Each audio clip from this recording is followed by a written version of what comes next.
The Empire came to hunt humans because every report said Earth was soft, and the first hunters believed it until the forest began hunting back. The Varaxian Empire had ruled the Outer Arms for 9 centuries by choosing prey carefully, worlds with diplomats instead of cannons. So when scouts found Earth, a blue world full of music, they laughed inside their bone masks. Humans looked fragile, sentimental, obsessed with saving the weak. Hi, Hunter Raya. Cool declared mankind a perfect harvest, clever enough to sell, but too kind to fear. That mistake became the last comfort his empire ever had. The first raid fell on Haven 7, a human farming moon near the Orion trade lane. Black ships slipped through clouds, claws ready, nets charged, cages open. They expected farmers, children, tired workers. Easy screams at first. That was what they found. Humans ran through grain fields under burning skies, carrying infants and old people toward shelters. The hunters roared with joy, broadcasting the chase to imperial arenas.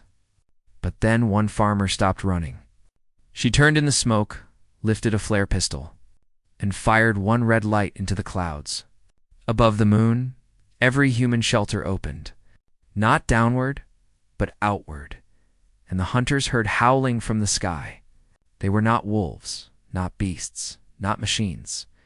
They were human defense craft, small, ugly, fast, built in barns, mines. In asteroid garages, the Varaxians had studied human military fleets, proud cruisers and polished patrol ships, but nobody had told them humans armed civilians with engineering degrees and personal grudges. The sky filled with homemade interceptors, mining lasers, tractor hooks, and grain drones turned into razor swarms. A Varaxian captain watched a grandfather in a crop hauler tear the engine from a hunter's ship, then wave before throwing it into a lake. Rakul did not believe the report. He said prey sometimes kicked before the cage closed, so he sent the blood choir. Elite hunters who had eaten princes and saints across 50 worlds. They landed on Haven 7 with silent armor and nerve poison. Their plan was simple: take hostages, force surrender, teach Earth fear instead. They found dolls hanging from branches, each one carved with a Varaxian face. Each doll carried a human note. Welcome to the wrong forest. Then the trees began to move. This was not a battlefield, it was a lesson. Humans had grown up on a death world. Storms, oceans, predators, disease, mountains, fire, winter, hunger, and each other. They had survived by noticing everything. Broken twigs, changed wind, silence where birds should be. The blood choir entered a forest where every path lied. Every shadow watched. Every root hid human mathematics. One hunter vanished into mud that became glue. Another was lifted by wire vines. Another followed his own scent trail back to human children holding whistles when they blew them. The forest exploded with sound by morning. The blood choir was running. Not retreating, running, claws slipping in wet leaves, armor cracked, masks gone, eyes wide with a terror their species had no word for. Behind them came humans, not in shining armor, but in raincoats, work boots, rescue suits, and patched militia gear. They did not roar. They spoke in calm, short phrases, left side covered. Medic forward, net ready, keep him alive. That frightened the Varaxians most. Humans were not trying to kill them. Humans were trying to catch them. And predators do not understand fear until they become specimens. The Empire answered humiliation with invasion. 10,000 ships crossed into human space. Prows decorated with skulls, engines screaming old victory songs. Rakul announced that Earth would be skinned before the stars. Humanity sent one message back: you are entering protected habitat. Then Earth turned off its lights. Mars went dark. Luna vanished behind a silver shield, and every colony became quiet. The Varaxians celebrated, believing fear had arrived. But fear had not arrived, camouflage had. The invasion fleet entered Sol and found no grand armada. Only empty space, silent moons, dead stations. Drifting satellites, then the stars behind them changed position. Rakul realized too late that half the satellites were not satellites, Half the asteroids were not rocks, and half the darkness was not empty. Human ships unfolded from dust, ice, magnetic shadows, and false debris.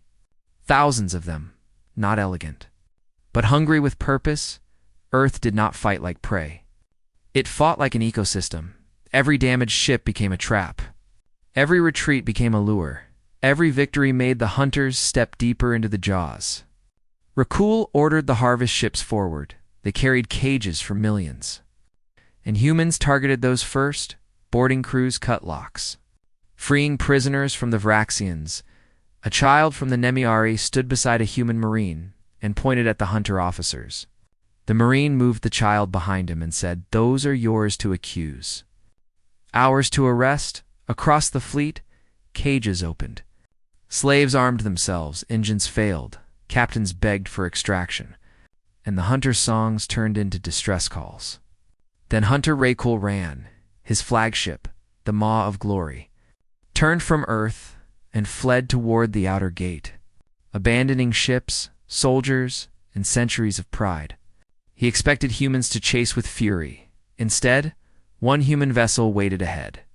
An old cruiser named Patient Star, Captain Alina Reyes, opened a channel. Wearing a torn rescue jacket, Rakul demanded single combat, begged for honorable death, screamed that hunters were not meant for cages.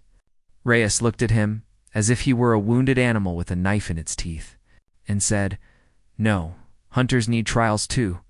The war ended without Earth burning a single Varaxian city. Humanity dismantled the hunting fleets, freed the prey worlds, and forced the Empire to watch every recording it had made. The High Hunters were placed before survivors, not for slaughter, but for judgment. Some were imprisoned, some were exiled. Some rebuilt the worlds they had raided. Rakul was kept in a forest preserve on Earth, guarded, fed, and shone the sky every morning. They said he never hunted again, because whenever leaves moved in the wind. He remembered Haven 7 years later, when young species asked why no empire hunted humans anymore. The survivors gave the same answer. Humans are not prey, pretending to be predators. They are shepherds with the teeth of ancient wolves, but chase their children, cage their neighbors, or mistake mercy for weakness. And something older wakes inside them. The Empire came to hunt humans. Then the hunters started running and across the stars. Every predator learned to fear human footsteps behind them.